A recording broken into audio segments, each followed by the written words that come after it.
Mari kita berjumpa lagi kali ini dan saya ingin berbagi hal yang saya syukuri.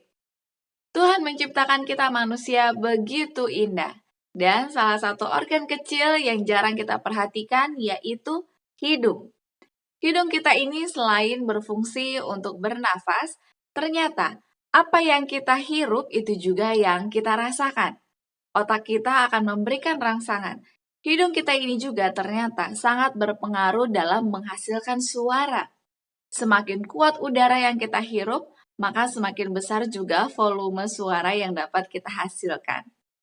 Yang menarik adalah, dilansir dari Functional Anatomy Research Center, para peneliti menemukan bahwa hidung kita manusia terus bertumbuh sampai kita tutup usia, yaitu di bagian tulang rawannya. Ternyata apa yang kita lakukan terhadap hidung kita itu terus berpengaruh sampai kita mati. Hukum sebab akibat ternyata berlaku di sini. Jika kita memperhatikan bagaimana hidung kita, maka hasilnya pun akan semakin baik. Artinya, ketika kita tahu bahwa hidung kita ini terus bertumbuh, apa yang kita terapkan, baik itu kita berusaha untuk memancungkannya setiap waktu, ataupun kita akan berusaha untuk mengorek-ngoreknya sehingga ia semakin lebar, itu adalah tergantung pada bagaimana kita memperlakukannya.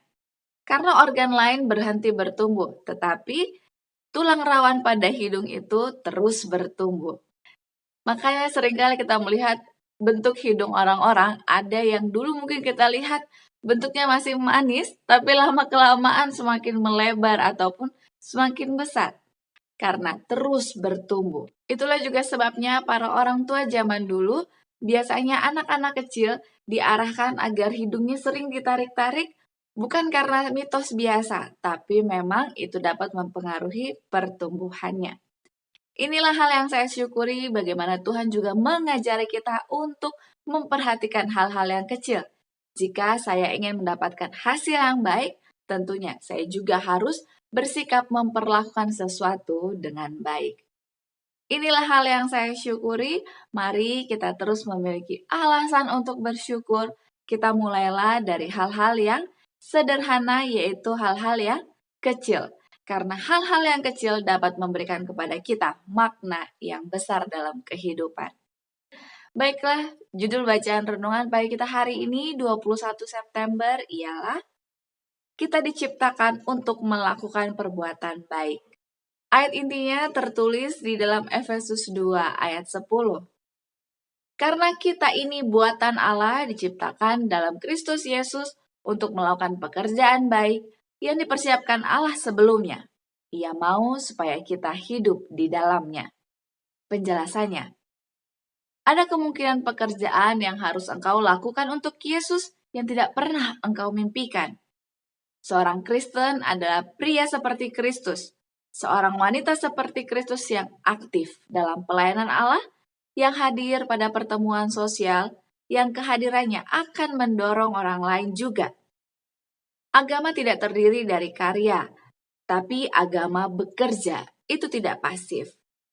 Agama Yesus yang murni adalah sumber dari mana mengalir aliran kebaikan, kasih, pengorbanan diri.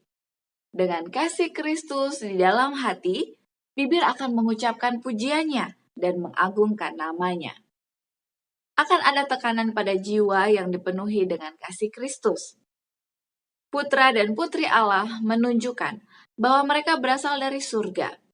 Orang besar di hadapan Allah adalah Dia yang di tengah kerumunan, kepedulian, dan tekanan keuangan menjaga jiwanya tidak tercemar, tidak ternoda, tanpa satu noda polusi duniawi. Dengan mengandalkan Tuhan dengan doa dan iman, jiwa akan berdiri teguh dalam kemandirian moral. Namun, dengan kemurahan hati, kasih, dan kebaikan yang sempurna. Godaan masyarakat dipenuhi dan dilawan, persekutuan dijaga dengan Tuhan, dan komunikasi antara jiwamu dengan Tuhan memungkinkan engkau untuk menyampaikan kepada orang lain melalui relasi sosialmu berkat-berkat terpilih yang harus diberikan oleh surga.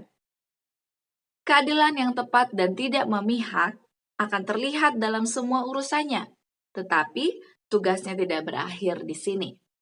Tuhan membutuhkan lebih banyak. Dia menuntut engkau untuk mengasihi sebagaimana Kristus telah mengasihi jiwa-jiwa. Dia menuntut engkau untuk berbelas kasih atas penderitaan, kesalahan mereka yang tunduk pada godaan setan. Dia menuntut kebaikan hatimu, rasa hormat bahkan kepada orang yang tidak beruntung, suatu pertimbangan yang murah hati dari perasaan orang lain.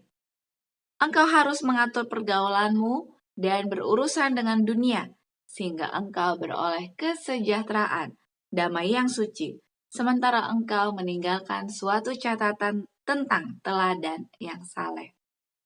Aplikasi hari ini jelas adalah, mari kita melakukan perbuatan baik kepada orang lain, karena kita telah merasakan kasih Tuhan terlebih dahulu bagi kita.